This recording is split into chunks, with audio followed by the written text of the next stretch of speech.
awitin, magsiawit kayo sa Panginoon, buong sandaigdigan.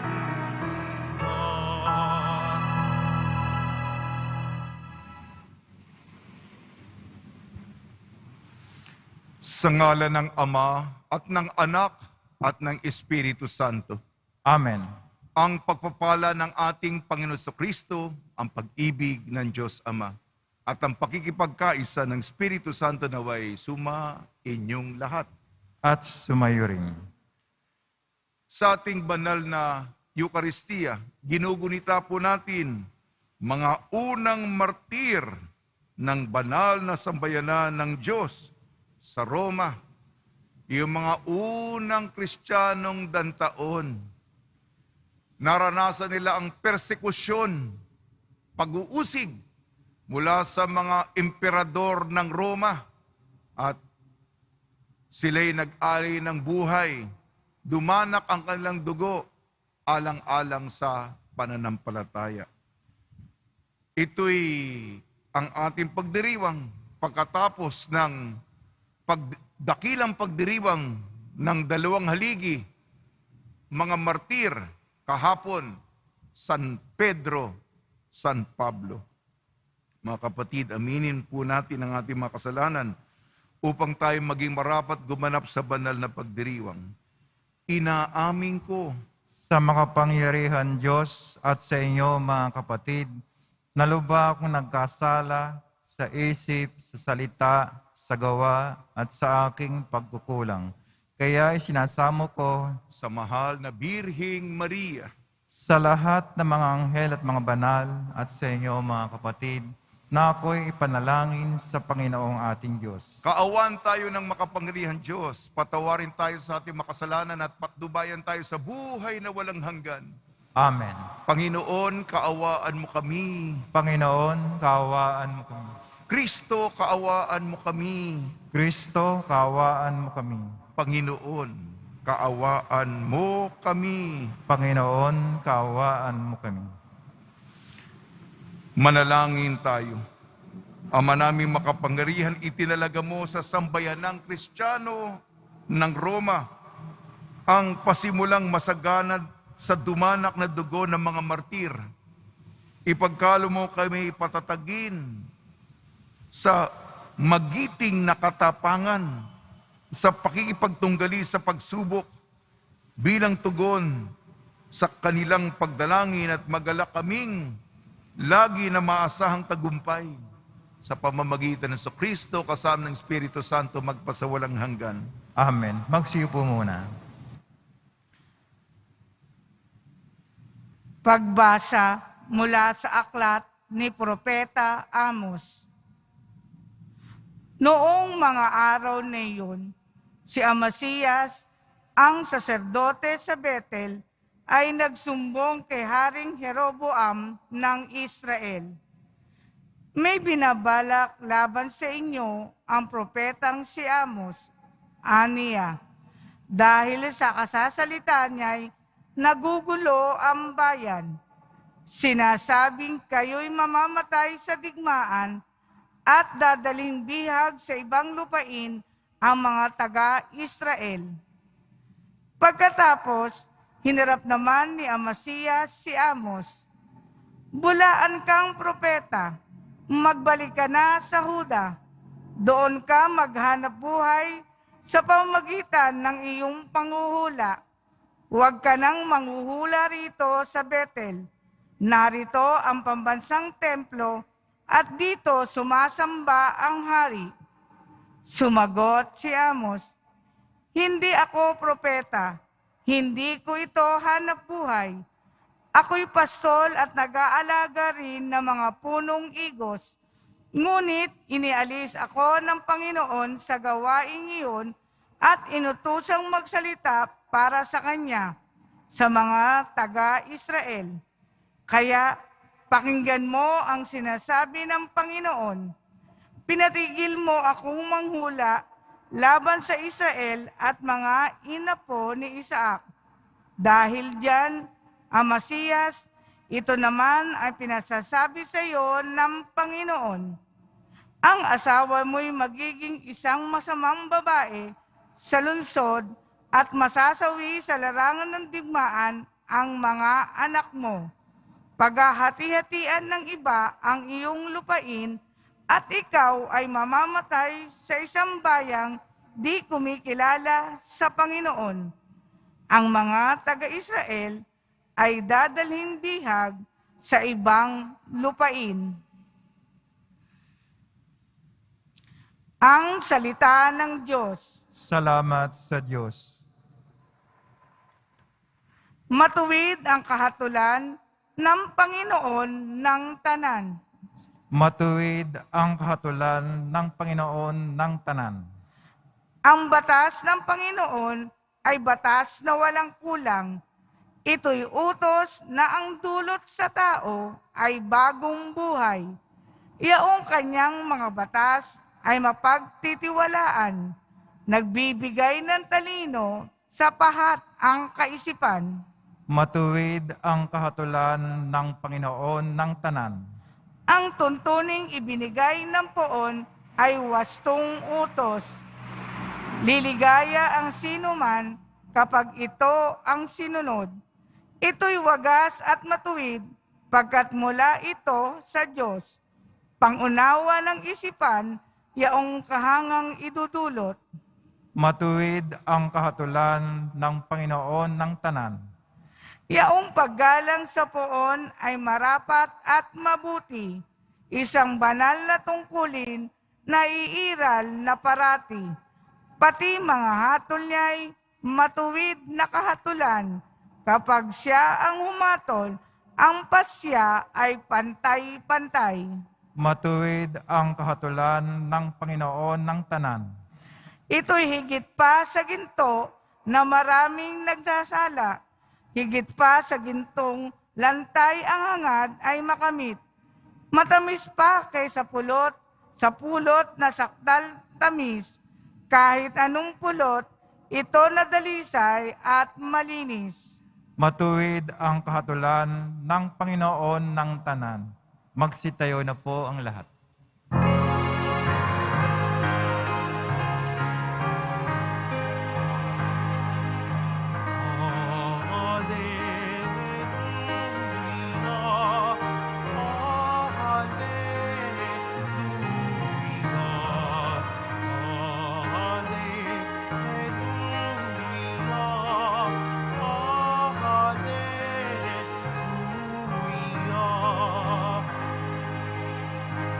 Pinagkasundo ni Kristo ang Diyos at mga tao, kaya't napatawad tayo.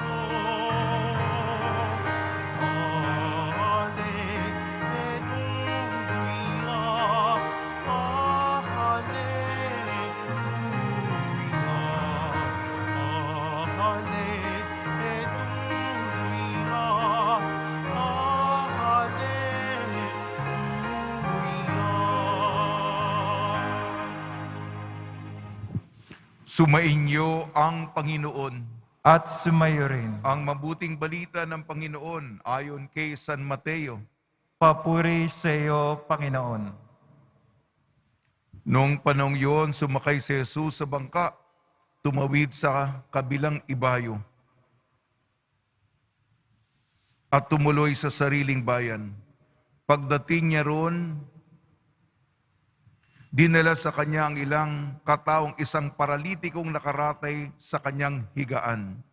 Nang makita ni Jesus kung gaano kalaki ang kanilang pananalig, sinabi niya sa paralitiko, "Anak, lakasan mo ang iyong loob. Pinatatawad na ang iyong mga kasalanan." Isinaloob ng ilang iskriba naroroon, nilalapastanganan ng taong ito ang Diyos. Ngunit batid ni Jesus ang kanilang iniisip, kaya't sinabi niya, "Bakit kayo nag-iisip ng ganyan? Alin ba ang mas madali, ang sabihing ipinapatawad na ang mga kasalanan mo, ang sabihing tumindig ka at lumakad? Patutunayan ko sa inyo dito sa lupa ang anak ng tao may karapatang magpatawad ng mga kasalanan." At sinabi niya sa paralitiko, "Tumindig ka, dalhin mo ang iyong higaan at umuwi ka. Tumindig nga ang lalaki at umuwi. Nang makita ito ng mga tao, sila'y natakot at nagpuri sa Diyos na nagbigay ng ganitong kapangyarihan sa mga tao. Ang mabuting balita ng Panginoon. Pinupuri ka namin, Panginoong Jesucristo. Magsiyo po muna.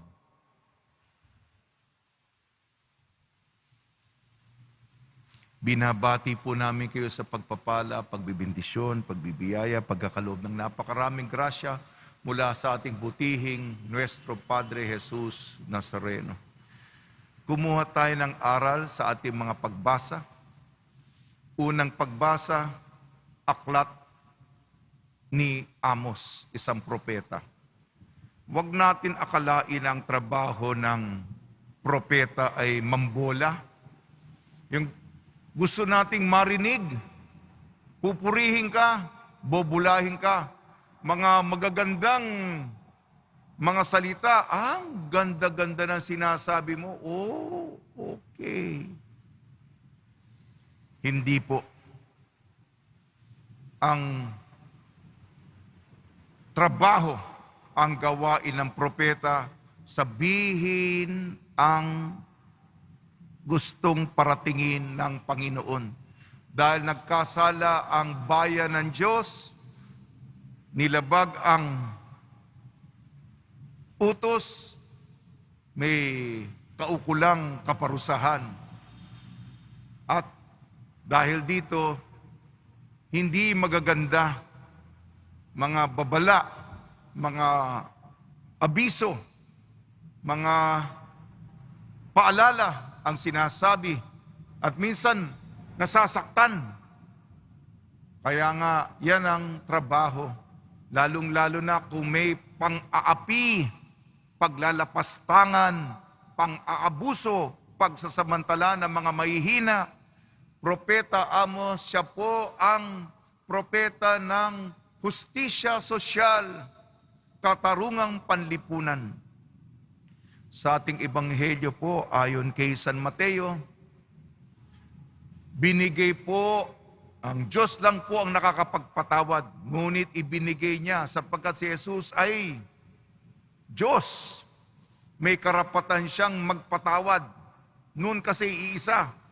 Kaya nga, ang pananaw nila noon, kung ikaw ay may kapansanan, makasalanan ka. At ang karapatang magpatawad, binatawad ka sa iyong mga kasalanan, pareho ito ng mawala ang iyong kapansanan. Gumaling ka. Ibig sabihin ng gumaling ka sa iyong pangkatawan na aspeto, pagpapagaling din sa spiritual kasi buo ang paningin sa tao. Pareho yon. Kaya si Jesus pinatatawad na.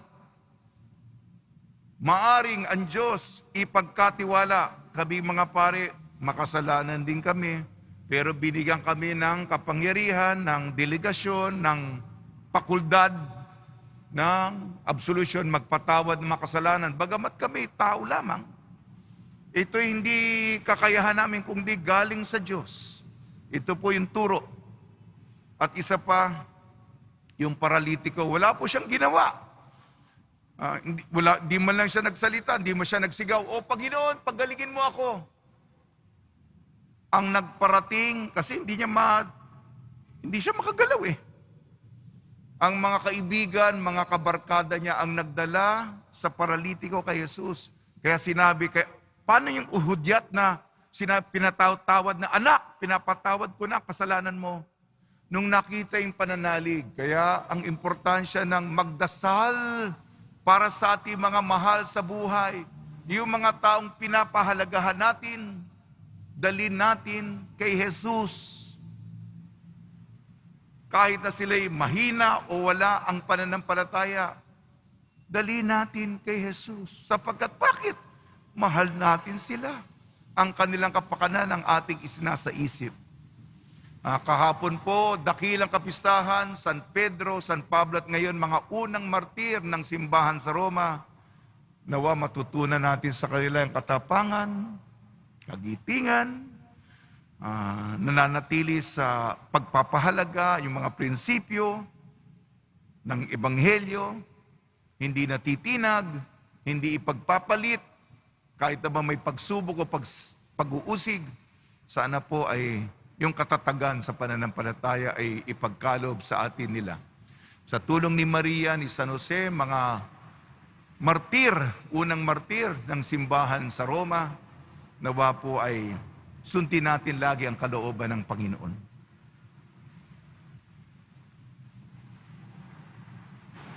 Magsitayo na po ang lahat.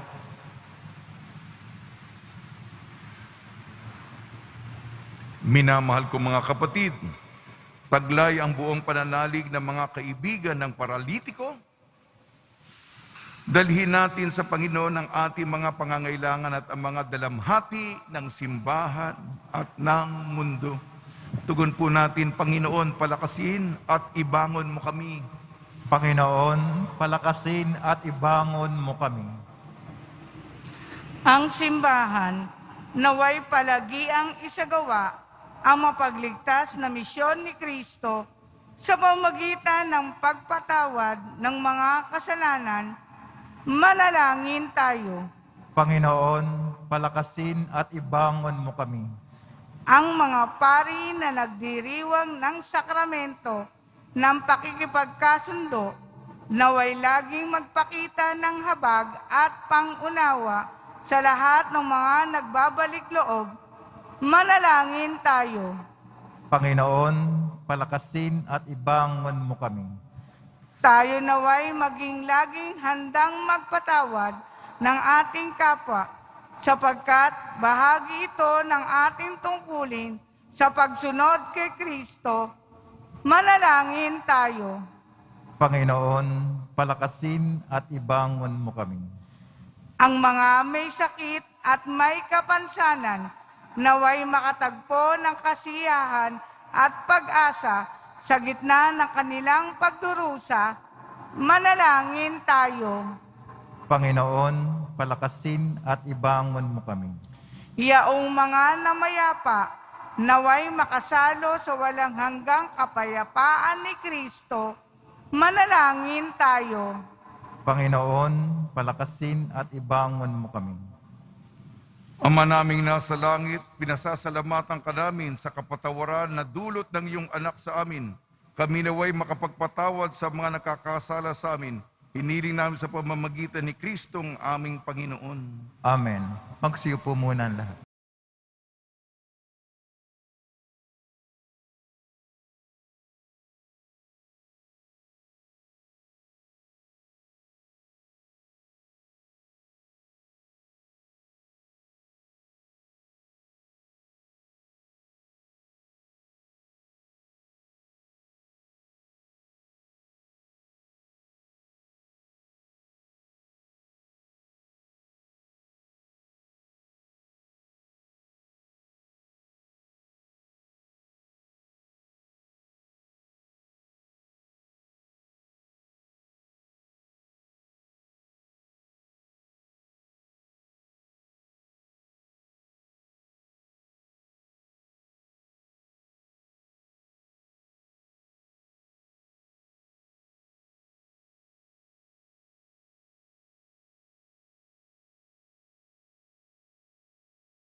Magsitayo na po ang lahat. Manalangin kayo mga kapatid upang ang ating paghahain ay kalugdan ng Diyos amang makapangyarihan. Tanggapin nawa ng Panginoon itong paghahain sa iyong mga kamay, sa kapuri niya at karangalan, sa ating kapakinabangan at sa buong sambayan ng banal. Ama namin lumikha, tanggapin mo ang mga alay na aming inihahain ngayong ginugunita namin ang mga banal na martir at ipagkalo mong aming sambahin ang ngalan mo na may katatagan sa pamamagitan ng Kristo kasama ng Espiritu Santo magpasawalang hanggan. Amen. Sumainyo ang Panginoon. at sumayo rin. Itaas sa Diyos ang iyong puso at diwa. Tinaas na namin sa Panginoon. Pasalamatan natin ang Panginoong ating Diyos. Marapat na siya ay pasalamatan. Ama naming makapangyarihan, tunay nga marapat na ikaw ay aming pasalamatan. Siya'y kapanalig naming may paninindigan na ikaw ay ipahayag kahit sila'y mamatay, sapagkat minarapat mo ang kanilang matularan ang iyong anak na naghain ng sariling buhay. Tulad ng naganap sa iyong anak, ang dugo ng mga martir ay dumanak, hindi dahil sa katatang likas, kundi dahil sa iyong bigay na lakas. Kaya kaisa ng mga anghel na nagsisiawit ng papuri sa iyo nang walang humpay sa kalangitan, kami nagbubunyi sa iyong kadakilaan. Santo, Santo, Santo, Panginoon Diyos na mga hukbo, napupuno ang langit at lupa ng kadakilaan mo, o sana sa kaitaasan. Pinagpala ng paririto sa ngalan ng Panginoon, o sana sa kaitaasan. Magsilod po ang lahat. Ama naming banal, ikaw ang bukal ng tanang kabanalan. Kaya sa pamamagitan ng Espiritu, gawin mong banal ang mga kaloob na ito upang para sa amin maging katawan at dugo ng aming Panginoong Jesucristo. Bago niya pinagtiis ang kusang loob na maging handog, hinawakan niya ang tinapay, pinasalamatan kanya, pinaghati-hati niya yon, iniabot sa kanyang malagad at sinabi, "Tanggapin ninyong lahat ito at kanin, itong aking katawan ay hahandog para sa inyo."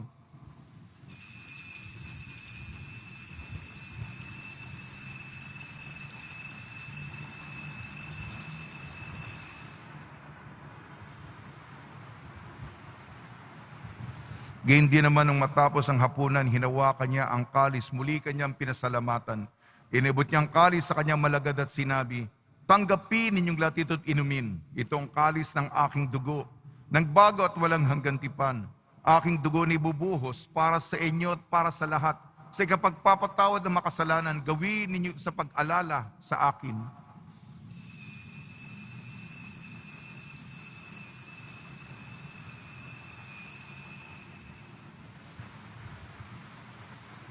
Magsitayo na po ang lahat. Ipagbunyi natin ang misteryo ng pananampalataya. Kristo'y namatay, si Kristo'y nabuhay, si Kristo'y babalik sa wakas ng panahon. Ama, ginagawa namin ngayon ang pag-alala sa pagkamatay at muling pagkabuhay ng iyong anak. Kaya't iniali namin sa iyong tinapay na nagbibigay buhay at ang kalis na nagkakaloob ng kaligtasan. Kami nagpapasalamat dahil kami minarapat na tumayo sa harap mo para maglingkod sa iyo. Isinasamo namin kami magsasalo-salo sa katawan at dugo ni Kristo ay mabuklod sa pagkakaisa sa pamamagitan ng Espiritu Santo. Ama, lingapin mo yung simbahang laganap sa buong daigdig. Puspusin mo kami sa pag-ibig. Kaysa ni Francisco na aming Papa at ni Jose na aming Obispo at ng Tanang Kaparian. Alalahanin mo rin ang mga kapatid namin na himlay na may pag-asang sila'y muling mabubuhay. Gayon din ang lahat mapumanaw. Kaawan mo sila at patuloyin sa iyong kaliwanagan.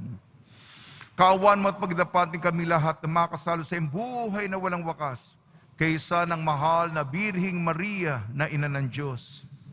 Nuestra Señora de la Buena Hora, ng kabiyak na puso niyang si San Jose, kaysa ng mga apostol, mga unang martir ng simbahan sa Roma, Santa Maria Magdalena, San Juan Bautista at ang lahat ng mga banal na namuhay dito sa daigdig ng kalugod-lugod sa iyo, may pagdiwang nawa namin ng pagpupuri sa ikararangal mo sa pamamagitan ng anak na aming Panginoong Hesukristo. Sa pamamagitan ni Kristo, kasama niya at sa Kanya ang lahat ng parangal at papuri ay sa iyo, Diyos amang makapangyarihan, kasama ng Espiritu Santo, magpa sa walang hanggan. Amen. Sa taggubili ng manakakagaling na utos at turo ni Jesucristo na Panginoon natin at Diyos, ipahayag natin ng lakas loob. Ama namin, sumasalangit ka, sambahin ang ngalan mo, mapasa amin ang kaharian mo, sundin ang loob mo dito sa lupa para nang sa langit. Bigyan mo kami ngayon ng aming kakanin sa araw-araw at patawarin mo kami sa aming mga sala para ng pagkapatawad namin sa nagkakasala sa amin. At huwag mo kaming ipahintulot sa tukso at yadya mo kami sa lahat ng masama. Hiniling namin kami iadya sa lahat ng masama, pagkalooban ng kapayapaan, araw-araw iligtas sa kasalanan at ilayo sa lahat ng kapahamakan. Samantalang aming pinananabikan ang dakilang araw ng pagpapahayag ng tagapagligtas naming Seso Kristo. Sapagkat iyo ang kaharian at ang kapangyarihan, at ang kapurihan magpakailanman. Amen. Panginoon Kristo, sinabi mo sa mga apostol, kapayapaan, iniiwan ko sa inyong aking kapayapaan, ibinibigay ko sa inyo. Tungyan mo ng aming pananampalataya at huwag ang aming mapagkakasala. At pagkalooban mo kami ng kapayapaan at pagkakaisa yun sa iyong kalooban, kasama ng Espiritu Santo, magpasawalang hanggan. Amen. Mga kapatid, mga kaibigan, sumiyo po ang kapayapaan ng ating Panginoon. At sumayo rin. Magbigayan po tayo ng kapayapaan sa isa't isa.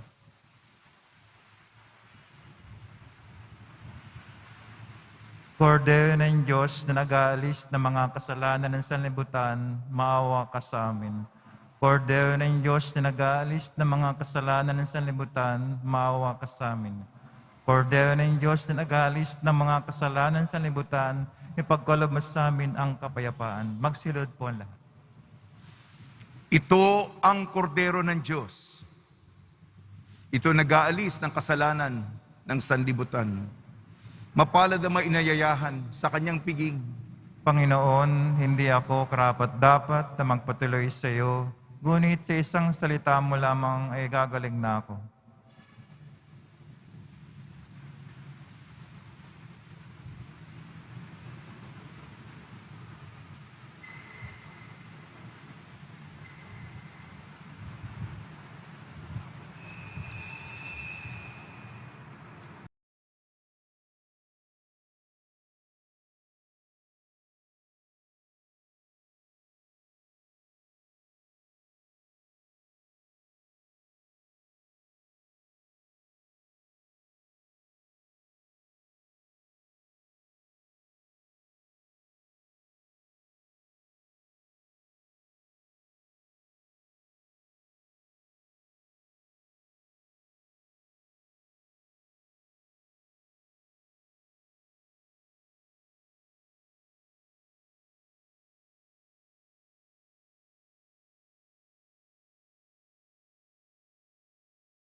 Manalangin tayo. Ama namin mapagmahal, pinagningning mo ang misteryo ng krus sa mga martir mong banal. Ipagkalo mong kaming pinatatag ng banal na pakikinabang ay makapanatiling matapat kay Kristo sa pagmamalasakit sa tanan sa pamamagitan niya kasama ng Espiritu Santo magpasawalang hanggan. Amen. Pagbabasbas sa mga deboto ng kanilang mga kahilingan at dasalan. Mahal na pong Jesus Nazareno, iniyag mo sa pamamagitan ng krus ang walang maliw na pag-ibig ng Diyos sa sangkatauhan.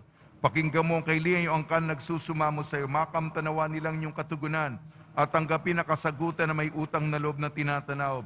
Basbasan din po niyo mga daladala nilang mga imahin at dasalan sa pamamagitan ng bendisyon na ito. Naway maalala ng mga pangalan sa binyag na ikaw iibig at pagliling rambi ng Panginoon magpasawalang hanggan. Amen. Sumainyo ang Panginoon. At sumayo rin. At pagpalain kayo ng makapangyarihan Diyos, Ama, Anak at Espiritu Santo. Amen. Paglayin po ninyo sa inyong pag-alis ang kapayapaan ni Kristo. Salamat sa Diyos.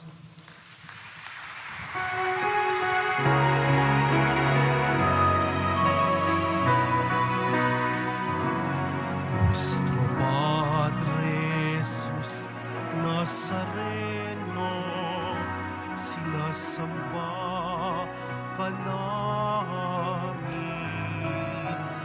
pinipinto ka namin, aral mo ang aming buhay at kaligtasan.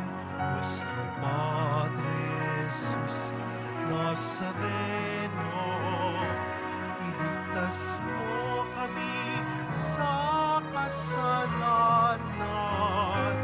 Ang krus mong kinamatayan ay sagisag ng aming kaligtasan.